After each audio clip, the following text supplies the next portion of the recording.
With the 8th overall pick in the 2024 class, the Atlanta Falcons continued their franchise legacy of confusing their fans with yet another strange decision. But is it really as stupid as it seems? We talk all the time on this channel about how we think sitting young quarterbacks is really good for their development, allowing them to adapt to the league's speed without ruining their confidence. However, a 6-year college starter with 4 season-ending injuries seems a strange choice to develop, even if the flashes on film are incredibly intriguing. The truth lies in the tape, so let's look back at Penix's time at UW to see if this was a smart decision.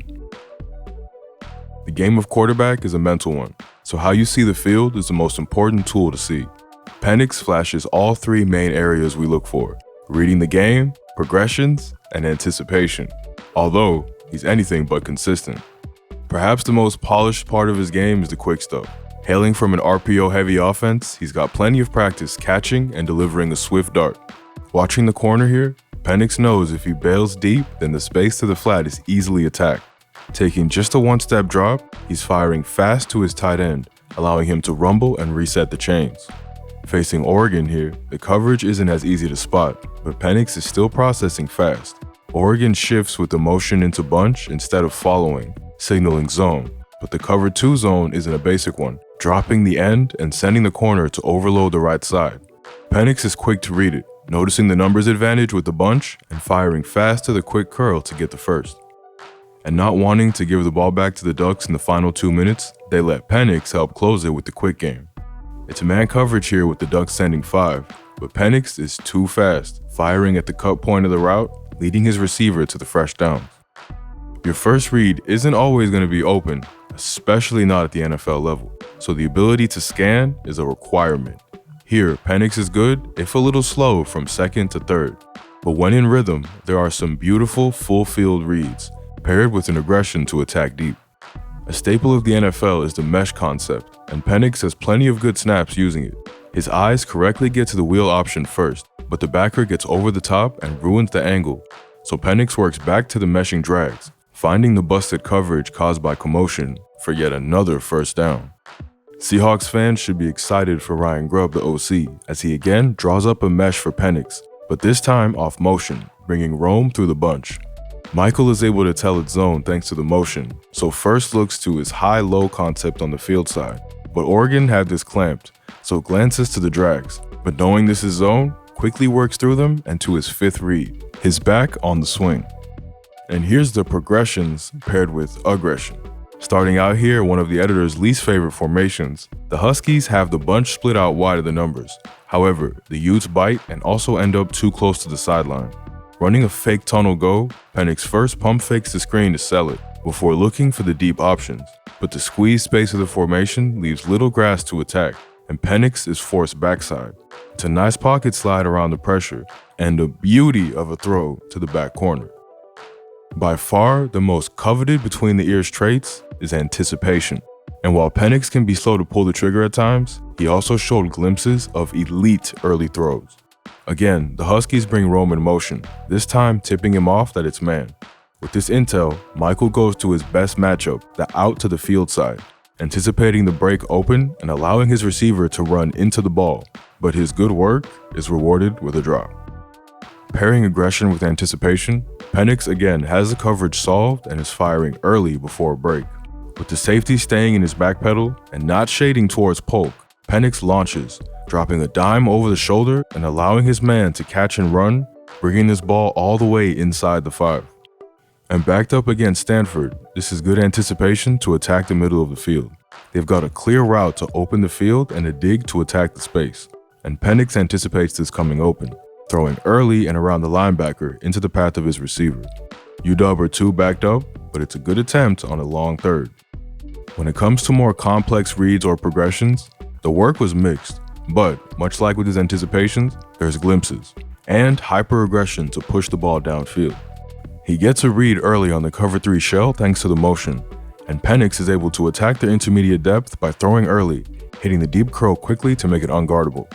This is really nice reading and good eyes to work to the right spot. Polk will motion into a fake block go, and Penix will pump fake to try to make the coverage jump. Oregon stays disciplined, so Penix works backside, where the play design breaks the split field coverage. With the half field defending fake screen, the quarters are attacked with double posts, breaking the leverage for a deep shot. Number 9 is firing at the cut, leading Giles Jackson to the end zone for points. And on third down here against Utah, it looks like clear man coverage. Reading the safety roll down to take the tight end and the pressure coming his way, Penix sees the middle of the field now open and is going to get ultra aggressive. He needs to lead him more, but he turns a 3rd and long into a field flipper. And this willing aggressiveness will make fans happy, even if it does mean a few more picks, because he's not going to back out of 3rd and longs. They need 14 here to drive past the sticks, and Penix has the velocity and timing to drive this to the spot route and reset the downs. Ryan Grubb created a lot of solo matchups for his big boy receivers last season, and Michael was never afraid to throw them, trusting his talented receivers to make a play, even if the ball wasn't perfect. This one is though, and it's over the shoulder for a score. Matching aggression with arm strength, watch the velocity here to attack the end zone. UW has a post that's going to split the 2 high safeties, and with the 4 strong shifting the underneath levels out of the throwing window, Penix snipes his man, beating the safety with only inches to spare. A quarterback has to have a strong arm if they're going to be aggressive continuously, and while he might not be in the very top bracket, he's got the velocity to attack anywhere on the field. The velocity is plenty strong enough to attack these big crosshash plays. Here, ripping the ball to poke on a line and allowing him to turn the corner and make the DB look foolish. It's even strong enough to go deep downfield crosshash. Penix releases this from his own 36, hitting poke and stride at the opponent's 12. Whew! When he spotted coverages early, he could show touch too. This is probably a yard short on pace, but he's quick to pick up that Rome is going to break open on the crosser, throwing this cross hash and into the space for his man to run into. And here it is again against Stanford. The crosser coming from the far side will hit the intermediate gap created by the clear-out route, and Penix loops this over the underneath level, allowing his man to climb the ladder and bring in the chunk play. While design runs should be saved for Penix college playing days, there's some flashes of really nice pocket movement, avoiding a free rusher to make a play. Here against Texas, there's pressure coming right up the A-gap, which usually means the death of the play. But Penix pumps and sidesteps him, getting his eyes back downfield and throwing a dart to Adunze. Against Stanford, it's more A-gap pressure and just a subtle slide to find space this time. Michael has his eyes on the over route with the backers blitzing, shifting slightly to his left to create time for the throw. And here, under extreme pressure against Oregon State, Penix somehow manages to dance out of a sure sack and then keep his eyes up, looping a touch pass to his tight end. So, throughout this video, you've probably picked up on the constant use of the words flashes and glimpses. And that's because the more tape you watch, the more erratic Penix appears. For every good progression or aggressive downfield shot, there's a terrible read or throw that's so far offline, no jump ball receiver is ever going to get it. Let's start with the accuracy, because it's really as inconsistent as anyone we've covered, struggling with placement to all 3 levels. Attacking the Utes too high coverage here, nobody tracks with the seam up the middle, and with the safety jumping wide to take Rome on the boundary, there's a wide open layup for the score. Penix is quick to read the safety, but despite having a pretty big window to hit, sails this way long. Again, showing the aggression to go long, Boise plays this horribly and leaves a house shot open for Penix. The safety jumps wide, aiming to split the 2 speedy receivers, but all this does is open up a half field for Jalen McMillan to work into. And he's got his gallop on, attacking that wide open grass. Michael's quick to it, but from a clean pocket, sails this one long too. And this is the one that probably annoys Huskies fans the most. Down 2 scores early in the Natty, UW goes for it on 4th, and Rome's broken free down the right sideline. A good ball probably means this is going crib, but he's way behind and outside, and Adunze just can't adjust offline. If it was just floating balls long, maybe that's a mechanical issue, but he also left a lot of balls short. He's got the right idea to attack the out here, but without leading his man, he has to turn to adjust, and that allows the corner to catch up and make a good tackle to keep him short. Here's a similar throw against Oregon State. Penix shows good anticipation here, throwing with his receivers still before the cut, but he doesn't have the field to lead him, forcing another slowdown and adjustment back, allowing the DB to play the ball for the breakup. Attacking long with the slot fade here, he's got another chance to go over the top, but leaves this short, and the corner is able to make a great play to rip this down himself. Playing calm amongst the chaos is a requirement in the NFL, and Penix's accuracy only seems to get more wild with it. This is a good read of the Ducks in the championship game, but horrible placement. Oregon shows man and are actually playing cover 0, sending the heat, but Penix quickly identifies Rome on the crosser and should break the coverage rules and get open.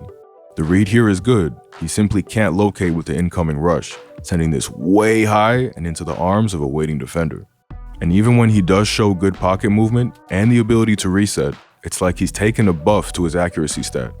It's a great shuffle left to avoid the free rusher, and he's identified the post is going to come open long, but he's just spraying this far too upfield, not leading his receiver to the space.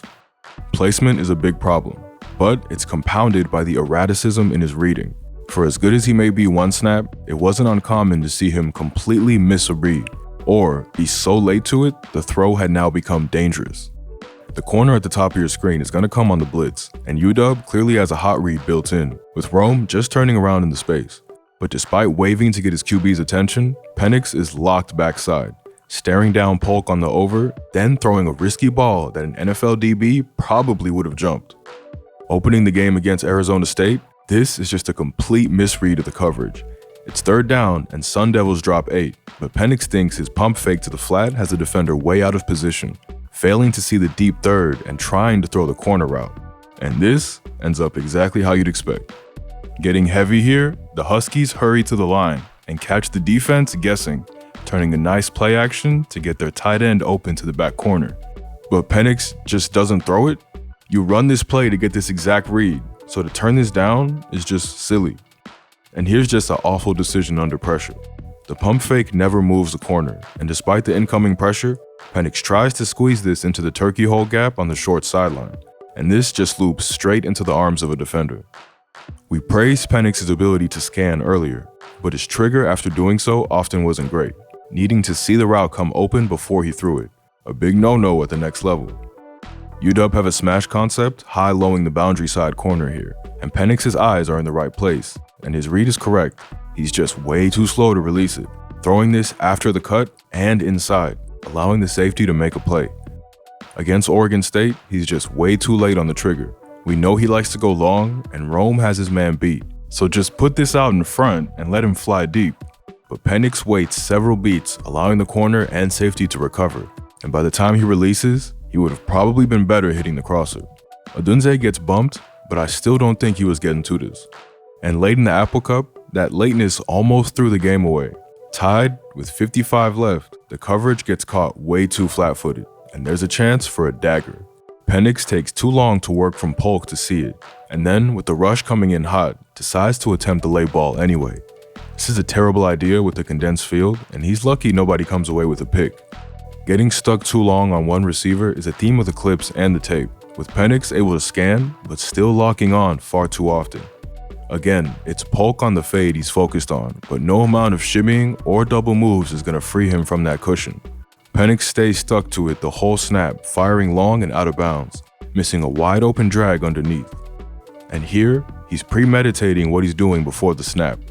Arizona State are showing cover 0, but drop out of it, and catch Penix throwing hot, straight into a numbers disadvantage. Mechanics tend to be individual to the body they inhabit, and any throwing motion that can accurately deliver a ball should be accepted by coaches. However, there are a couple of disadvantages to Penix's side sling. First, the lower release angle makes him more susceptible to batted balls, struggling to get the ball up and over incoming rushers, and leaving no extra arm angles to bend the ball around them. It also seems to affect his repeatability of his accuracy. While the stats might be inflated by RPOs and great jump ball receivers, the film don't lie. Penix also doesn't offer much mobility that we tend to want to see in modern-day quarterbacks. The pocket shifting is a good sign of things to come, but he's never going to be someone that burns you with his legs. Any big scramble will come as a surprise rather than by design. The flashes of an NFL quarterback are there, so this seems like an ideal candidate to sit, right? Well, there's still some issues with that plan. Let's first dispel a couple of myths. The first being that teams are aiming to win it all on a rookie contract, Because honestly, that shit ain't true. Yes, it's a major advantage for teams cap-wise, but what's more of an advantage is having an elite quarterback. Teams are trying to be good long-term, not for a QB's first 4 years. If this was true, you would see a lot of good quarterbacks dumped after their rookie deal. Second is that Cousins' contract gets in the way, because it really doesn't. Kirk's contract is essentially 2 years, $90, with 2 more option years at $45 apiece. If the staff think Penix is ready to go in 2 years, Cousins will be cut with some dead cap and Penix will be in the lineup. If he's not, they've got a chance to keep Kirk at good money for 2 more years. It's not ideal to waste a pick, but it is a plan if he doesn't work out. Now, on to the real problems with this pick, and that's how much development does a 6-year college starter really have left? Penix will enter the 24 season at 24 years old, having played 49 college games. And if his tape still looks this erratic, is this actually fixable? Sitting should allow his reads to become more consistent, and a couple years with good NFL coaching should speed up the clock too. I'm just not sure I've ever seen a quarterback become more accurate, not without a drastic change to mechanics. Penix also has a major injury concern surrounding him. I'm no doctor, but having 4 seasons cut short due to injury, 2 of those with ACLs, doesn't spark much confidence in me. I think the idea and the overall plan to have someone develop under Kirk is actually a smart one. I'm just not sure the price of the lottery ticket at 8 was worth the return.